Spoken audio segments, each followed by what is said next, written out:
Bursa calon gubernur daerah khusus Jakarta 2024 mulai digaungkan sejumlah pihak. Masing-masing partai politik ramai-ramai melakukan penetrasi sejumlah nama ke ruang publik. Selain nama Anies Baswedan dan Riza Patria sebagai gubernur dan wakil gubernur petahana yang digadang-gadang akan kembali berlaga di Pilgub Jakarta 2024, sejumlah nama juga santer terdengar akan diusung partai politik. Bursa Cagup Jakarta dari Partai Demokrasi Indonesia Perjuangan diprediksi akan diramaikan sejumlah nama. Di antaranya Menteri Keuangan era Jokowi Sri Mulyani, Menteri Sosial Tri Risma Harini, Menteri PUPR Basuki Hadi Mulyo, hingga mantan Panglima TNI Andika Perkasa. Dari Partai Golkar, nama Ridwan Kamil terus digadang-gadang akan maju sebagai baca pres Jakarta. Sedangkan dari Partai Gerindra, nama Rahayu Saraswati dan Riza Patria mencuat menjadi Bacagup 2024. Sementara itu, selain diprediksi akan kembali mengusung Anies Baswedan bersama Nasdem, Partai Keadilan Sejahtera PKS digadang-gadang juga akan menghantarkan salah satu kadernya masuk dalam bursa calon gubernur DKJ. Lantas akankah demi calon gubernurnya dapat diusung, para petinggi partai politik siap berkoalisi? Tim TV One mengabarkan.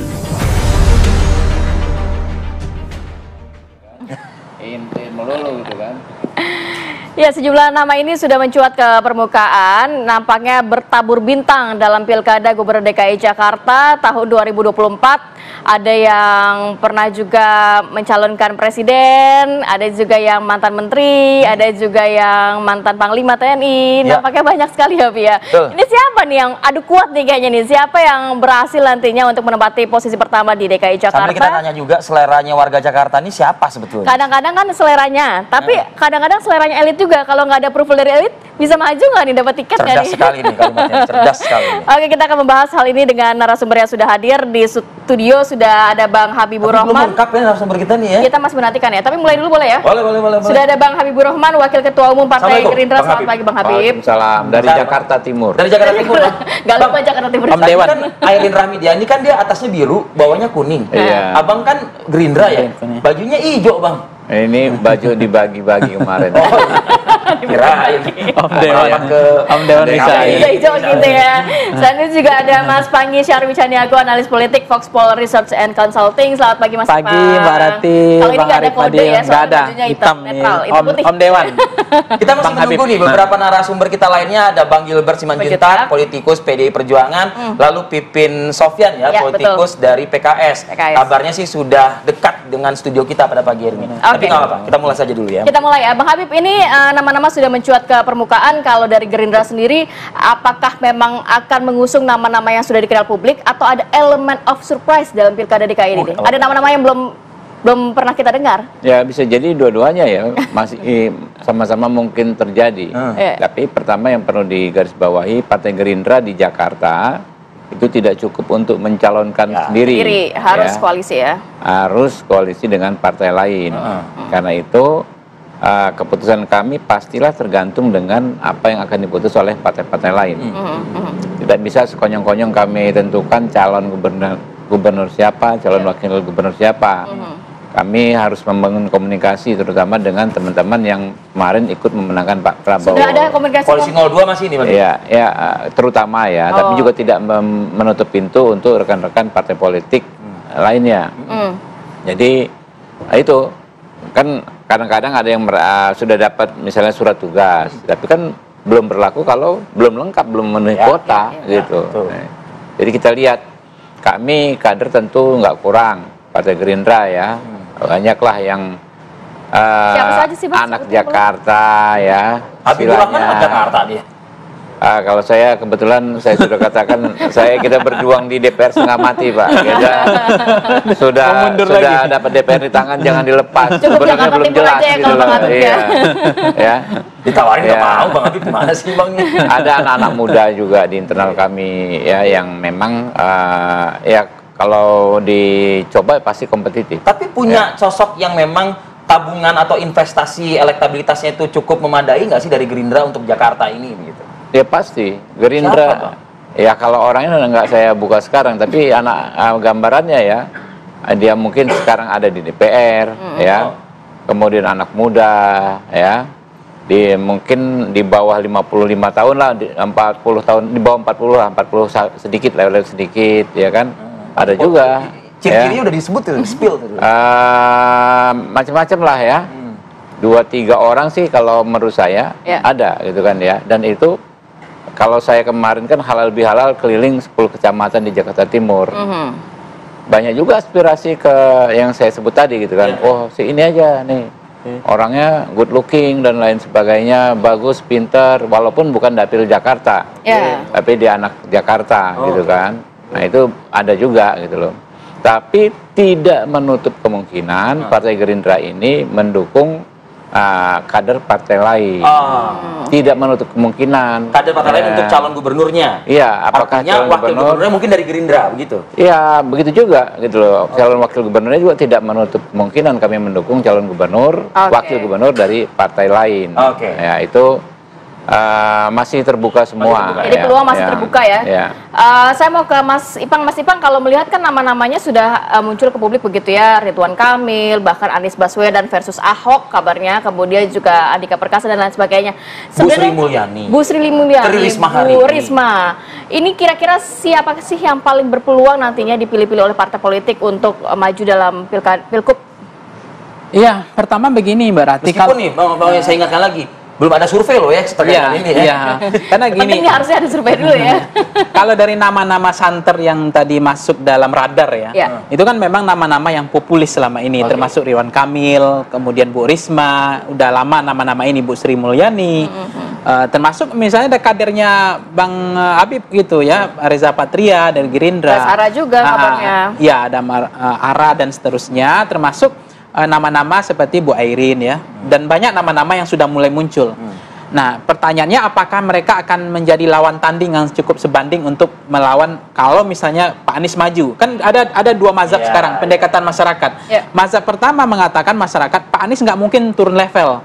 Artinya dia udah terlanjur tokoh nasional. Artinya nggak akan turun lagi ke DKI gitu. Artinya lapangan akan datar. Nah, peluang-peluang yang nama-nama tadi kan semakin besar. Ya, kalau nggak maju Pak Anies. Kalau nggak maju. Tapi ada juga mazhab yang kedua, Pak Anies ini harus maju. Karena apa? Harus ada punya panggung.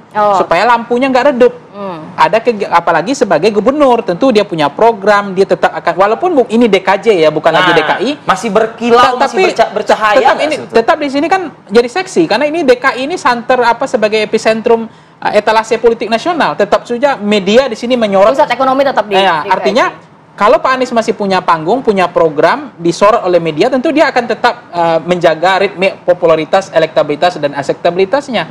Tapi kemudian ada juga apa yang disampaikan Nasdem misalnya, tetap Anies nomor 1, tapi kalau Anies enggak, ada sudah disiapkan yang lain. Gitu.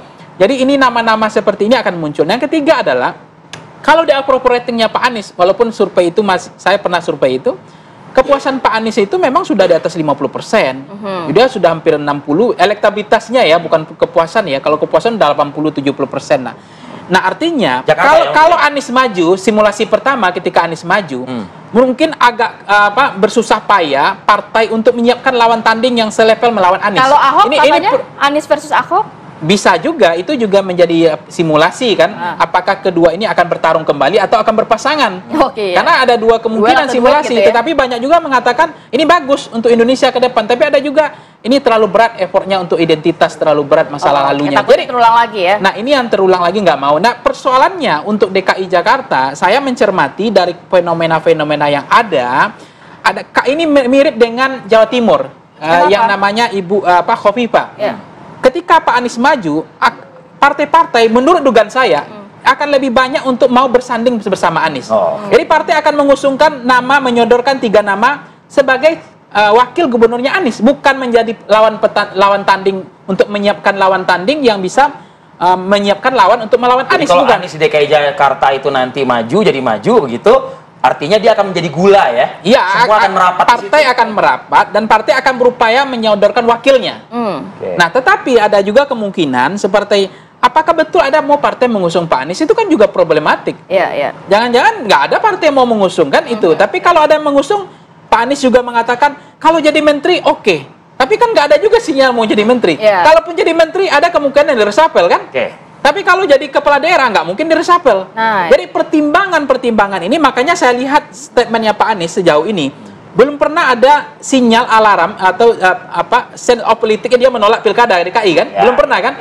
Itu artinya ya cenderungnya ya. Artinya dia masih punya kans untuk mau maju gitu. Untuk menjaga ritme panggung dia tadi. Sejauh ini kan beliau nggak punya panggung lagi. Dia bukan ketua umum partai. Biarkan redup ya. Kita juga nanti akan bergabung dengan Kang Pipin dan juga Bang Gilbert. Kalau Kang Pipin kan melihat PKS ini kan pemenang DKI Jakarta ya. Mau maju sendiri, mau maju bersama koalisi kan juga bisa. Nanti seperti apa kita akan sambung di segmen berikutnya. Oke, kembali lagi di Apa Kabar Indonesia Pagi. Sudah lengkap, sudah hadir semua narasumber. Terima kasih Bapak-bapak. Sudah kita bisa guyup nih, ya kan, pagi ini ya, berbincang. Saya ingin ke Bang Gilbert. Bang Gilbert, saya mengutip pernyataannya Habibur Rahman, Gerindra. Jadi untuk DKI bukan calon gubernur ya? Tar dulu, ya kan. Habibur Rahman ini mengatakan tadi calonnya anak muda. Jadi mungkin di bawah 41 katanya. Dan bisa diambil mungkin dari DPR RI, kata dia begitu. Nah, kalau kemarin Bang Gilbert berbicara, ada nama Sri Mulyani Indrawati, ada nama Tri Risma hari ini, Andika Perkasa. Itu nggak muda loh Bang Gilbert loh, gitu ibaratnya. Ini gimana melihat persaingannya? Agak berbeda ya mungkin ya, nanti akan dipilih oleh PDIP ya. Untuk Jakarta ini Bang Gilbert. Saya kira itu masalah umur bisa saja untuk kemudian dibuat semacam pembeda. Tapi pembeda buat kita adalah kemampuan, track record. Jakarta itu seperti beberapa kali saya sampaikan, APBD 55 triliun. Kita bisa bikin turap air, jembatan Semanggi, tower untuk rusun Nami, Rusunawa. 85 triliun nggak ada apa-apa. Artinya ada masalah manajemen di DKI, masalah 85 triliun tidak ada apa-apa tuh maksudnya? Ya, 55 produktif, 85 kurang, dibilang begitu. Sangat mudah dimengerti kan. Kalau 55 bisa jembatan Semanggi, bisa turap air, sungai. Yang Anda maksudkan itu adalah 55 zamannya Basuki Cahayapurnama. Nantilah dulu. Kita mau melihat anggarannya dulu. Saja, Bang Gilbert. Kita melihat anggaran saja dulu, biar kita fokus. Ada anggaran yang kita mainkan di situ, bisa berhasil membangun ini. Dengan anggaran 85 nggak jadi apa-apa juga. Nggak jadi apa-apa menurut Anda?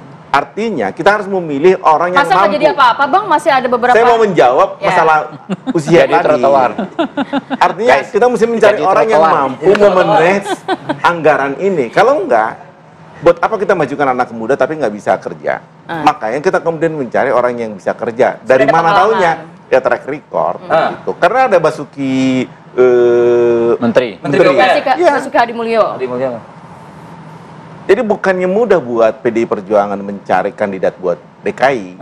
Karena kita ingin DKI ini menjadi barometer di Indonesia. Karena dulu sebagai benchmarking, karena dulu waktu periode... Meskipun nanti jadi DKJ loh, bukan DKI lagi loh.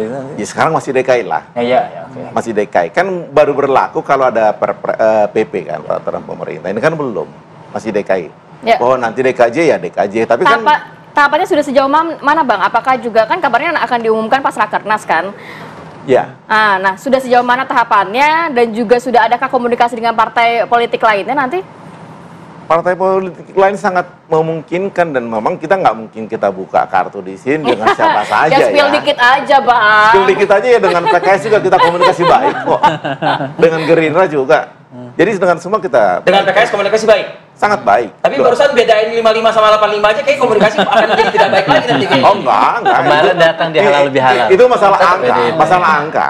Masalah di pemilihan ini kan beda lagi. Oke. Karena begini, jangan salah, waktu Jokowi maju di Solo, PDI Perjuangan tuh koalisi dengan siapa? PKS.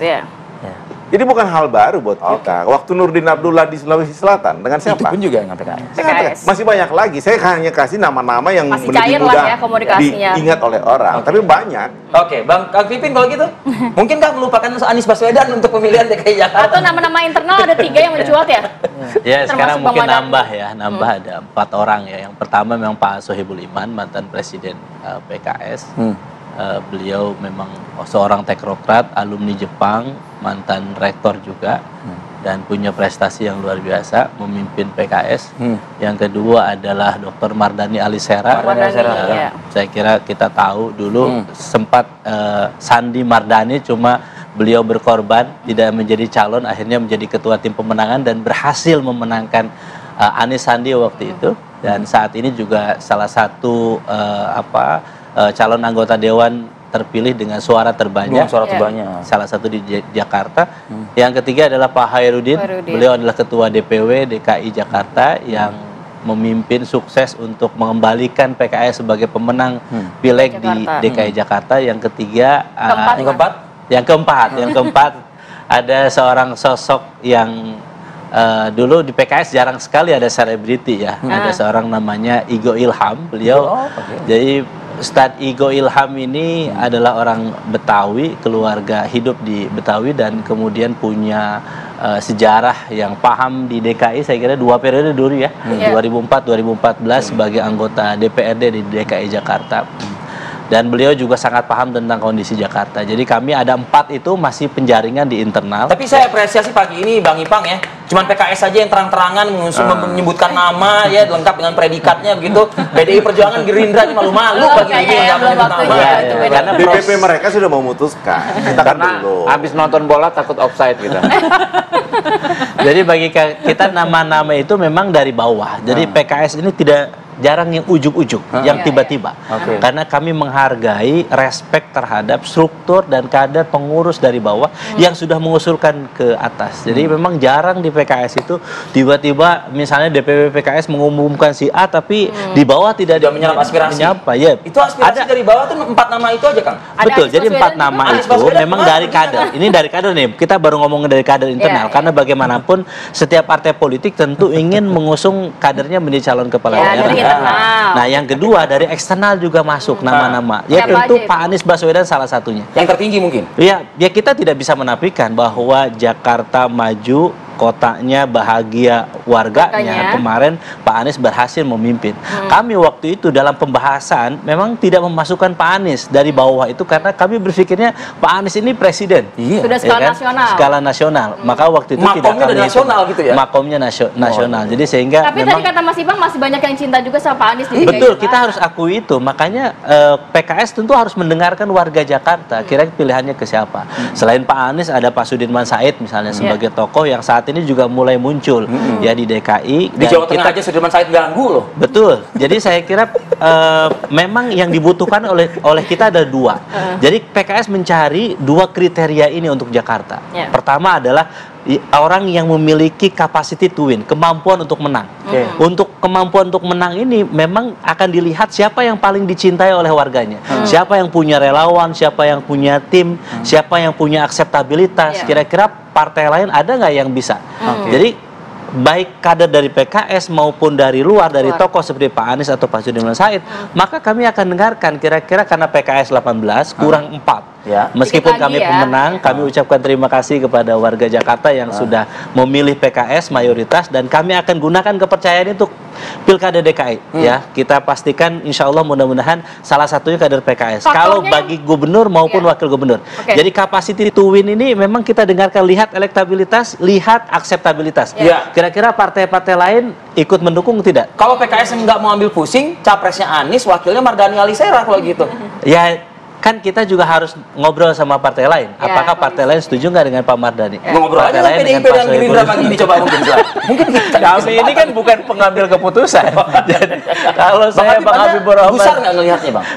Penjelasan dari Kang Pipin tadi. Biasa saja ya. Itu kan domain modalnya udah cukup tinggi loh. Ya tentu. Itu domain teman-teman ya kan. Mereka punya analisa sendiri.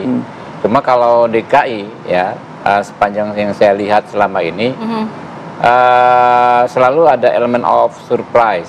Ingat waktu Pak Jokowi tiba-tiba maju, itu bukan orang yang lama digadang-gadang, ya termasuk Pak Anies maju itu terakhir loh. Kita ingatkan di Kartanegara waktu itu kayak ada semacam beauty contest kan, ada yang datang siapa kira-kira ya kan, termasuk Ustadz Haikal datang, ternyata bukan, ada siapa datang, ternyata bukan, akhirnya majulah Pak Anies. Jadi perlu yang baru. Masyarakat Jakarta ini kan kalau saya lihat di dapil saya, ya dia itu kan sangat educated lah, berbagai level ekonomi, tapi dalam konteks pemahaman politiknya tinggi sekali. Yang baru tapi berpengalaman nggak? Kalau PDIP nyari yang berpengalaman. Itu pengalaman tadi itu. Ya, tentu kalau banyak. Gerindra baru tapi pengalaman baru gak? Orang yang di Jakarta ini kan kalau sudah kelamaan digoreng, justru makin banyak dinyinyirin nanti kan. Ya enggak? Udah yang prestasinya segala macam pasti ada. Oh, ini fresh from the oven lah ibaratnya ya. Justru yang tokoh baru ya kan ya, tapi bukan berarti nggak berpengalaman. Ya, banyak juga kita lihat tokoh-tokoh. Menurut Anda pengalaman itu sebenarnya harus kalau mau ini ya, apa namanya, cek di DPR anak muda 45 ke atas, bukan 41, 45 ke bawah. Saya ada 50 tahun nggak termasuk ya kan ya. 45 ke bawah.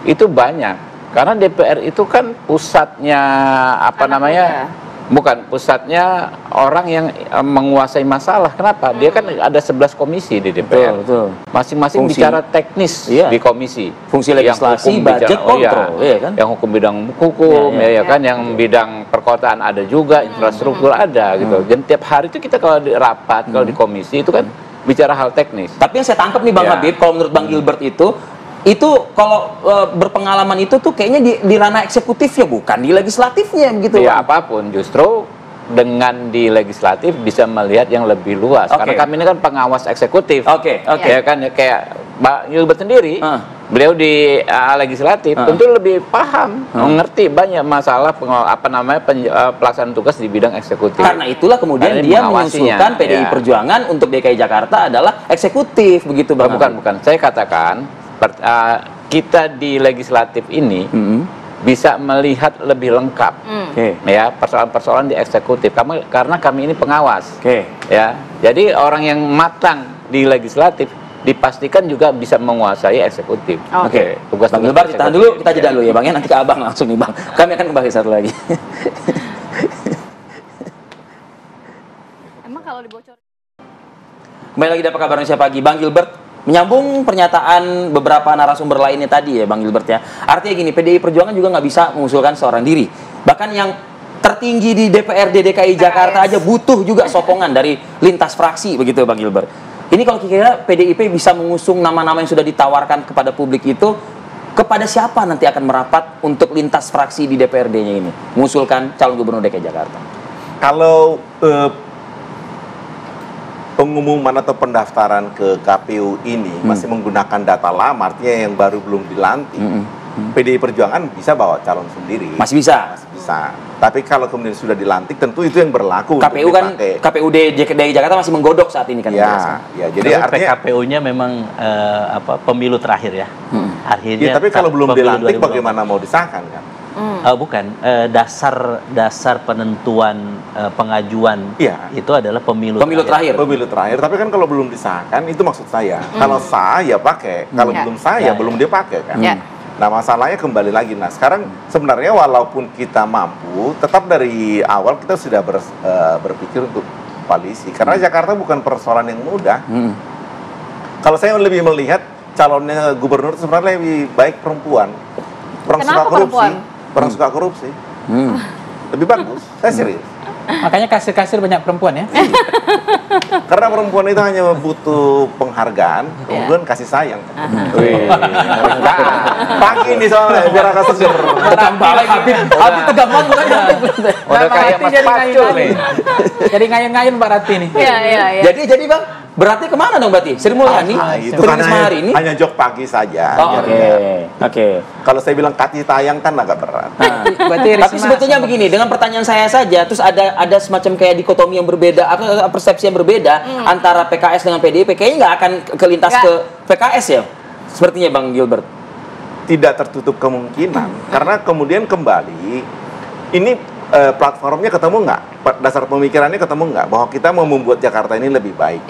Dasarnya itu dulu. Kalau kita lihat selama ini ya PKS selalu berpikir begitu, kita selalu berpikir. Di bawah Anies Baswedan memimpin Jakarta lebih baik tadi katanya. Itu kita nanti dikotomi lagi tuh kalau ke situ. Tapi kalau kita melihat ke depan, tentu beda. Karena jangankan kita dari PKS sendiri tidak bawa nama Anies dengan alasan yang kemudian bisa kita terima lah. Tetapi kan kita juga tidak melihat bahwa kemudian kita juga melihat PKS itu sebagai segmen yang berbeda. Enggak, justru lebih baik sebenarnya. PDI Perjuangan tidak pernah beririsan dengan PKS segmennya. Sehingga kalau ada tadi justru saling melengkapi jadinya ya? Ya, komplementari, saling melengkapi. Oke. Kang Pipin, itu kan tadi bisa juga sebenarnya dengan PKS, tapi kalau PDIP pengennya wanita dan berpengalaman begitu. Enggak, itu hanya job, itu hanya job. Berpengalaman sebagai menteri. Bukan jok soal kayak gitu. Tapi poinnya Kalau saya penting. PKS akan tetap firm untuk gubernurnya atau wakilnya juga masih oke lah.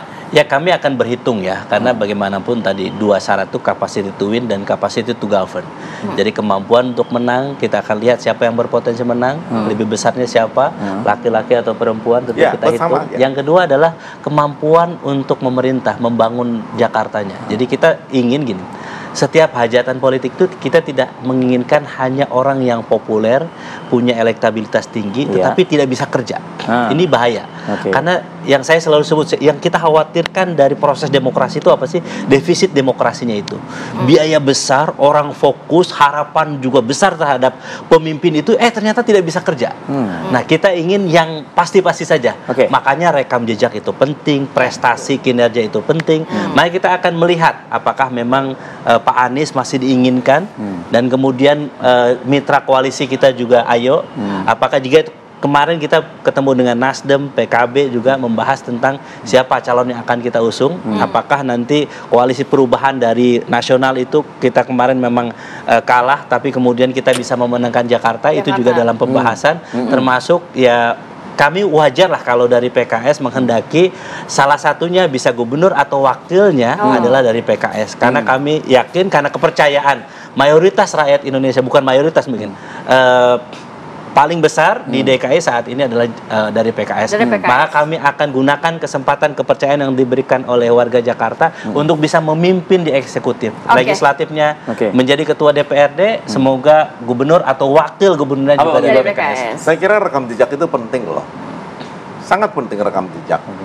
Kalau misalnya rekam jejak itu kemudian sebelumnya dia udah buruk, tetap dimasukkan, apakah kemudian kita mau membuat sesuatu yang lebih baik buat Jakarta? Karena kan sebenarnya kan kita ingin membangun Jakarta. Tapi yang menurut Abang buruk itu tapi sudah menjadi tokoh nasional, apakah itu masih buruk, Bang? Ya contohnya lah 8 kecamatan kemudian se-Indonesia kan juga nggak bagus begitu loh. Kenapa nggak bertahap aja begitu? Baik, saya mau ke Mas Ipang, konfigurasinya, peta partai politiknya akan seperti apa? Ini bisa lawan jadi kawan nantinya di Pilkada DKI atau gimana? Kalau PDIP sama PKS kayaknya selesaikan dulu ya sejarah masa lalunya ya, kayaknya mungkin ya. Enggak, artinya begini, pertama memang kalau dari kursi memang PKS kan 18 sekarang kan. Kemudian ada kalau nggak salah PDIP ya, 16 kalau habis Gerindra kan. Jadi partai tiga ini tetap menjadi hal yang sangat strategis untuk mengusung. Karena orang hebat apapun, popularitas, akseptabilitas, elektabilitasnya, populis pun, tapi kalau nggak diusung partai, nggak dapat rekom, kan repot juga. Maka kuncinya sebenarnya ada pada 3 partai ini. Saya lihat peta DKI ini sangat ditentukan 3 ini. Jangan mereka bertiga gabung nanti. Ya kalau itu tandanya baik PKS, PDIP dan Gerindra.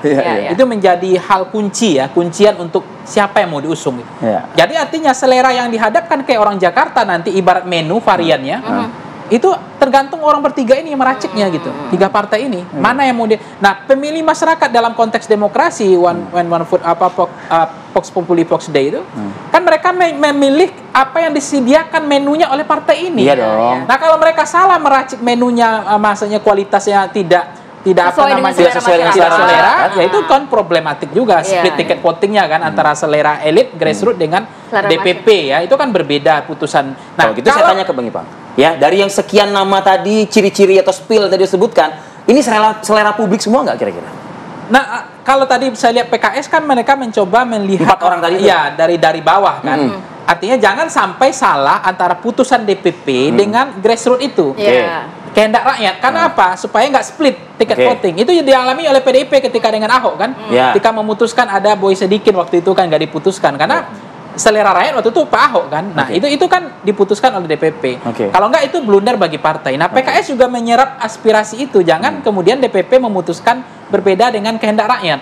Dan Gerindra juga seperti itu saya pikir akan mencoba mencari nama yang betul-betul dikehendaki oleh rakyat. Selera publik nggak Gerindra ini kira-kira? Ya kalau nama tadi kan udah ada ciri-ciri tadi ya, anggota DPR 40 tahun ke bawah. Pengalaman juga. Pengalaman legislatif. Pengalaman legislatif 2 periode. Ya, itu tentu akan diuji ke publik dengan sokat ya. Apa pilihan top of mind masyarakat, apakah nama tadi bunyi atau tidak. Ganteng katanya tadi ada spill ganteng. Ya itu pasti. Tinggal namanya aja yang pemilih keluar. ganteng itu psikologis sekali. Jadi tapi rekam jejak itu rasional karena Jakarta ini pemilih rasional. Orang Jakarta memilih bukan hanya karena populis. Kadang-kadang persoalan di Jakarta itu tidak sembako atau lapangan pekerjaan, tapi bagaimana mengatasi persoalan di Jakarta, dampaknya. Jadi pemilihnya kelasnya udah rasional choice gitu, bukan pemilih sosiologis, bukan pemilih psikologis. Ganteng, good looking, Kalau good looking psikologis, good looking itu psikologis. Dia memilih karena faktor ganteng. Misalnya Komeng dipilih, fotonya lucu aja, menarik gitu. Mau bersuara juga kayaknya. Nah, dia pilih Komeng karena apa? Karena lucu aja. Nggak pertimbangan kompetensi, rekam jejak enggak. Nah, artinya hati-hati dengan pemilih Jakarta. Dia pemilih yang termasuk agak unik ya. Dia tidak banyak kebutuhan sembako atau lapangan pekerjaan. Dia jauh kebutuhan lebih daripada itu. Singkat deh. Nah, terakhir. PDIP sama PKS. Secara merentang blok ideologisnya, spektrumnya kan memang kanan kiri jauh.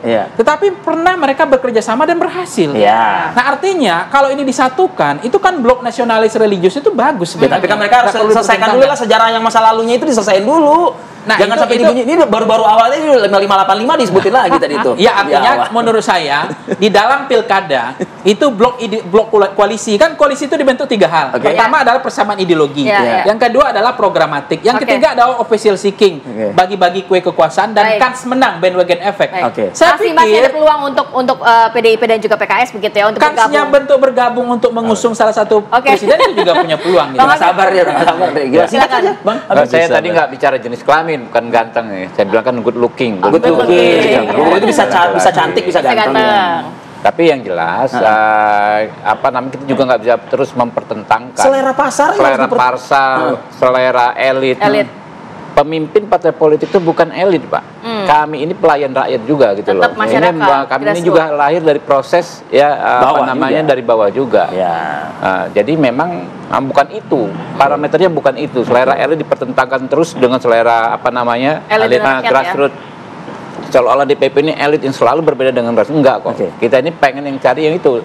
Requirement-nya apa, ya kan ya, di kemampuannya seperti apa, track record seperti apa, ya, lalu juga bisa diterima di publik atau tidak, macam-macam lah itu. Baik, selera pasar, Bang Gilbert tadi. Memang kesulitan di politik kayak gitu. Membuat keputusan itu kita selalu terpecah. Kita tahu ada kandidat yang bagus, ini akan layak. Tapi kemudian kalau dilempar di pasaran, apakah yang terpilih? Selalu ada tarik menarik itu. Dan kita meyakini itu dialami oleh semua partai. Hanya masalahnya sekarang, apakah kita ingin menyodorkan calon yang tidak bagus hanya untuk menang, atau kemudian kita mau memperbaiki? Ini apa bedanya partai politik dengan penjudi? Loh, ini pertanyaan yang sangat sederhana. Kalau penjudi dia selalu ingin menang, mau apapun. Curang juga dia kerjakan. Kalau parpol? Tapi kalau parpol, di situ ada yang negarawan, ada yang penjudi. Sekarang porsinya mana yang lebih gede? Penjudinya apa negarawannya? Kalau negarawan di situ lebih banyak, dia akan melihat saya mau memperbaiki Jakarta. Tapi kalau penjudinya lebih banyak, mau apapun, saya menang. Yang penting menang. Kang Pipin, kalau selera pasar kayaknya 4 lewat semua tuh. Ya, karena memang kita harus melihat bahwa tidak hanya tokoh, tapi mesin partai itu penting. Bagaimanapun kami punya 3 kekuatan. 1 adalah militansi kader, 2 adalah soliditas struktur, yang ketiga adalah kerja kolektif yang selalu dibangun. Dan yang penting catatan saya ke depan, bagi kita pilkada itu berikanlah lapangan yang datar buat semua.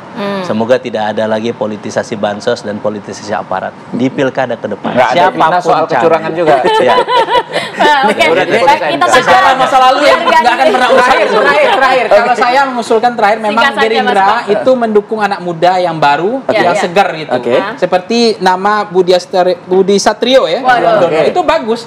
Itu Rahayu Saraswati. Rahayu Saraswati. Tapi itu tadi laku nggak di pasar. Nah, saya melihat itu tentu racikan elektoral, basisnya adalah based on data. Elektabilitas itu dari data survei. Tapi nama ini menurut saya layak untuk diteruskan. Tapi nama ini akan kemudian versus dengan nama-nama SMI, Sri Mulyani, Tri Risma Harini, Sohibul Iman, ya kan? Igo, Ilham, dan lain-lainnya, ya kan? Nah, inilah nanti publik yang akan nanti mungkin meramu ya. Kita nantikan siapa yang nantinya diusung oleh partai politik yang hadir pagi hari ini. Terima kasih banyak. Terima kasih Bapak. Sehat selalu. Assalamualaikum. Selamat berkontestasi lah.